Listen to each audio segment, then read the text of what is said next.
I guess I've got the last round, and like I usually do, if I've got the chance, I will read something from the book that is released this year. I believe John F. McMillan has a copy of Shattering the Glass Ceiling, a book that was released during Women's History Month in March. He's getting the thumbs up for it, and I've been trying, if I'm going to read something from it for you guys, I've tried to share something that does not have something to do with rape, because I worked as an acquaintance rape workshop facilitator for years, so there's a whole section on it, but nobody wants to hear that kind of stuff, I fear.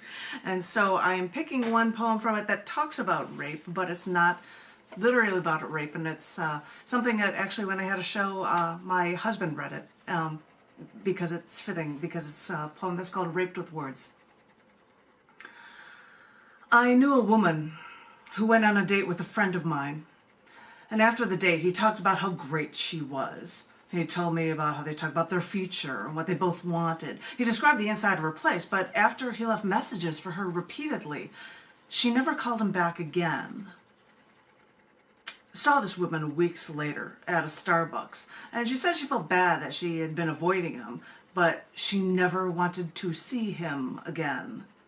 Because during that date, they never talked about what they wanted. He just talked about what he wanted, like how she wouldn't hold a job, she'd be taking care of the house, the man's the one who makes the money, and even told her how many of his children she would have. She wouldn't let him into her house. Does that mean that he was looking through her window? And she said that after that date, she showered for hours because she had felt like she'd been raped. And you know, hearing her story, it made me realize that you can rape someone with words. That one from a different perspective, but you get the idea. So, yeah, Shattering the Glass Ceiling. So, as I said, I don't like to talk about ones that are rape issues, so that's a little bit more outside, so I figured I can get away with that. But I do have two that are the post-Roe v. Wade poems, and I thank you for listening. I really appreciate it. This first one I've got for you is called Unless It's About Suppressing Life. I feel like I need to go bump, bump, bump after I say that. I don't know why. Here's the poem.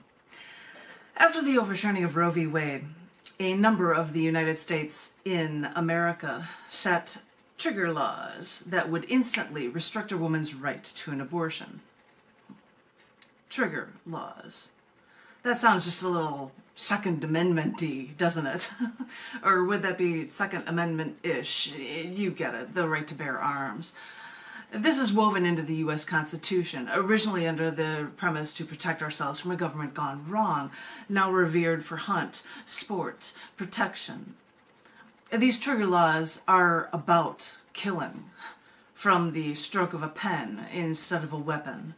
Because no, these trigger laws are not about stopping the killing of something yet to live. They're about the killing of the rights of women, plain and simple. Now these trigger laws are proof that the Second Amendment is alive and well, no matter which side of the political aisle you claim allegiance. Americans want that Second Amendment so much that they want to be ready to kill at the drop of a hat, then use trigger laws to remove rights from over half their people too. Don't think these people care for embryos when they don't care for foster children, kids that are suffering, already alive. That's not the issue.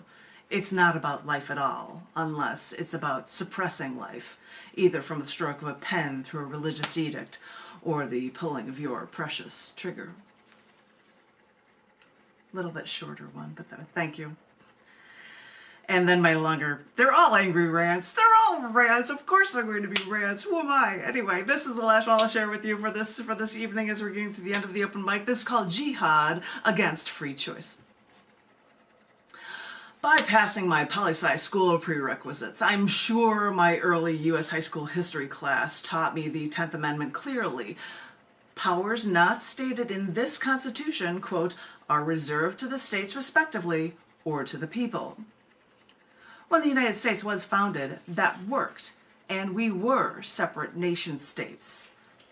Until we made a Federal Reserve, until we mandated a federal income tax. And yes, Congress may have created the U.S. Army, but in Article 1, Section 8, Clause 12, it stated, and let me quote, The Congress shall have the power to raise and support armies, but no appropriation of money to that use shall be for longer a term than 2 years. Even through the Civil War, armies existed by state. But now war becomes national. My military husband will quickly state that all the recruits start their services with either 4 years or 8 years for a term. If we're supposed to support our Constitution so, then why do we allow our government to break it by forcing people to serve at a minimum 2 to 4 times longer than they're legally supposed to? My point is, even if the national government breaks its own laws that they created, once they created national banks, taxation, armies, that's when we lost our autonomy as individual nation states. We're all one now, like it or not. And the overturning of Roe v. Wade explicitly pointed out that choice was too far for a national government. That power should remain with the states. So yeah, in principle, I get that. I don't like a national government taking my rights away. But Roe v. Wade didn't take our rights away. And after signing this one document that has given the go-ahead to let our states try to do that instead, we then learned that the Christian jihad against freedom of free choice will try to force their beliefs on everyone and take rights away from over half of their people. Is that how our Constitution is supposed to work? By the people, for the people?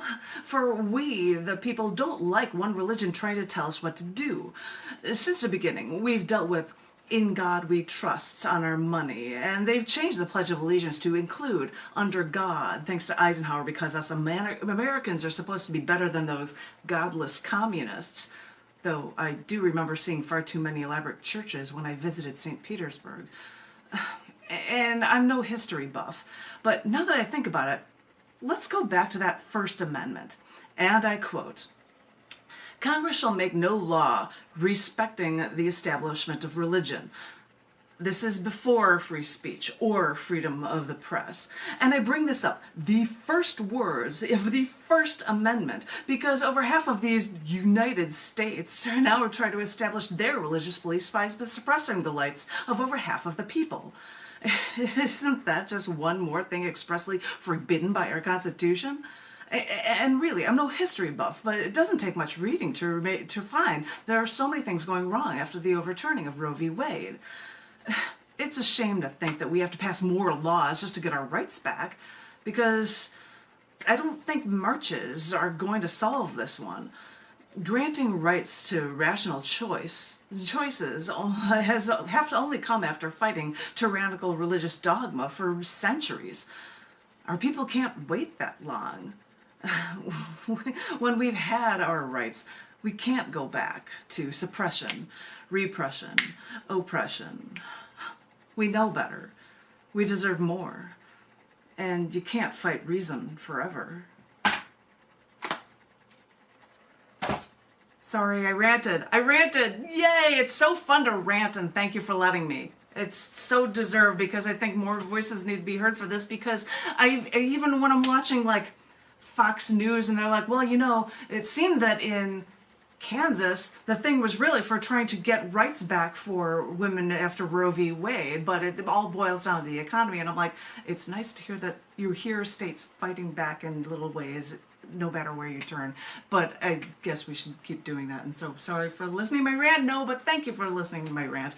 And I'm thinking it is after 5:30 and I've taken over that time, and sorry about that. And it was great for people that Sniff had to leave early, and it was great for people that had to show up late, because it was great hearing everyone.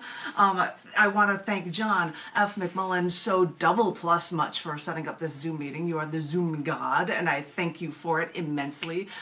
This wouldn't be running right now if it wasn't for you, and it wouldn't be running if it wasn't for every one of you that are here, and I want to thank all of you so very much for everything.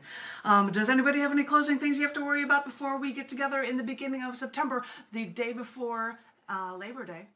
Ta-da!